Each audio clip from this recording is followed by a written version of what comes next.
Nangyari ito noong napadaan si Robert sa isang sementeryo. Hindi tunay na pangalan. Lumipat ang pamilya ni Robert sa isang probinsya dahil doon nagtatrabaho ang mga magulang niya. Bugtong na anak si Robert, isa siyang high school student at doon na rin niya ipinagpatuloy ang kanyang pag-aaral. Nilalakad lang ni Robert tuwing pumapasok siya sa school. At ganun din pabalik dahil malapit lang ito sa kanilang bahay. Isang araw, habang naglalakad pa uwi ng bahay, may napansin siyang puro simentadong mga bahay. Nagtaka siya dahil hindi naman karamihan ng bahay doon ay simentado. Kaya naisipan niyang puntahan ito.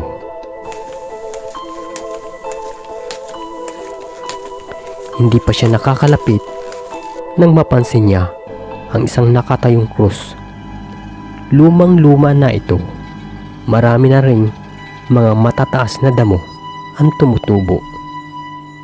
Doon niya napagtanto na isa pala itong sementeryo. Kaya hindi na niya pinagpatuloy ang balak niya. Hindi ito mapapansin sa kalsada ng karamihan ang sementeryo sapagkat nakatayo ito sa isang magubat na lugar. Malalaman mo lang itong sementeryo kapag nakalapit ka na.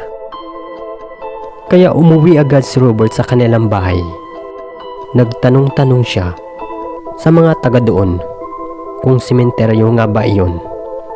Ayon sa mga usap-usapan, abandonadong sementeryo ang nakatayo sa nakita ni Robert. Matagal nang hindi pinaglilibigan ng mga taga roon dahil may berbalang na aswang ang nakatira sa sementeryo. Ang mga berbalang ay mayroong hitsura ng tao, ngunit kahawig nito ang mga bampera. May mga pakpak din ito at slanted din ang mga mata nito na parang pusa. Naghuhukay sila ng libingan upang pagpiestahan nila ang mga bangkay. Kinakain nila ito pagkatapos. Kapag wala na silang makitang bangkay, kumakain din sila ng tao. Kaya pinagbalaan si Robert ng taga roon na huwag pumunta sa sementeryo. Natawa na lang si Robert sa narinig niya. Sa isip-isip niya, sa buong buhay ko, ni kahit isang aswang ay hindi pa ako nakakita. Kaya hindi totoo ang mga kwento-kwento. Isang araw, alas 6 ng gabi habang pauwi siya, may napansin siyang parang naghuhukay sa sementeryo. Kaya pinuntahan niya ito. Nag-aagaw ang dilim at liwanag noon. Nang makita niya ito, laking gulat niya. 5 nagkukumpulang mga tao sa isang puntod. Naghuhukay ito. Nagtaka si Robert bakit hinuhukay nila yun. Nilapitan pa ito ni Robert ng dahan-dahan upang hindi siya marinig. Nakatago siya sa isang sirang pader na may maliit na butas. Nakasilip lang si Robert habang pinagmamasdan niya ito. Kinilabutan siya sa nakita niya. Isang nilalang nakakaiba ang anyo. Slanted ang mga mata nito at may mga sariling pakpak. Doon niya napagtanto na totoo pala ang mga kwento-kwento na may berbalang na aswang ang nakatira sa sementeryong ito. Maya-maya pa'y nagsitawanan nito nang matapos sila sa paghuhukay. Nakatingin lang si Robert habang kinakain ng mga berbalang ang mga bangkay na nahukay nila Nanginginig si Robert sa takot.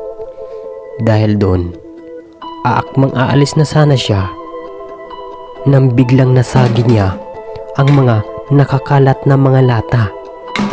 Kaya lumikha ito ng ingay. Narinig ito ng mga berbalang. Paglingon ni Robert sa likod, nakatingin na ito sa kanya. Kaya kumaripas siya ng takbo. Nagdadasal habang tumatakbo nang napansin niyang hindi na siya sinusundan nito. Napatigil siya sa isang malaking puno para magpahinga dahil hingal na hingal ito. Sumisilip-silip siya na baka nasundan siya nito, pero mga ilang minuto lang ang nakalipas nang napansin niyang wala nang bakas na mga berbalang. Dali-dali siyang umuwi sa kanilang bahay. Pagkadating niya sa bahay, agad niyang sinarado ng maigi ang kanilang pintuan. Wala pa ang kanyang mga magulang, kaya't mag-isa lang siya sa bahay. Pumasok na ito sa kanyang silid. Naghihintay siya habang nakahiga sa kanyang kama sa susunod na mangyayari. Matalahib ang lugar kung saan nakatirik ang kanilang bahay, kaya't napalingon si Robert sa bintana. Sa di kalayuan, napansin niya ang mga puno na sumasayaw. Nagtataka siya dahil wala namang malakas na hangin. Tinitigan niya itong mabuti. Sinusundan niya ng tingin. Kinabahan siya dahil papunta ito sa kanya. Dahil sa nararamdaman niyang takot, nakalimutan na niyang isara ang bintana. Nakabukas pala ito. Isasara na sana niya ang bintana nang biglang nakapasok ang berbalang sa bintana dahil sa sobrang bilis lumipad para itong eroplano. Kaya dali-daling tumakbo si Robert papunta sa kabilang kwarto. Pinipilit ng berbalang na makapasok sa loob kung saan nandun si Robert. Nakatago lamang siya sa ilalim ng kama habang naghihintay sa susunod na mangyayari.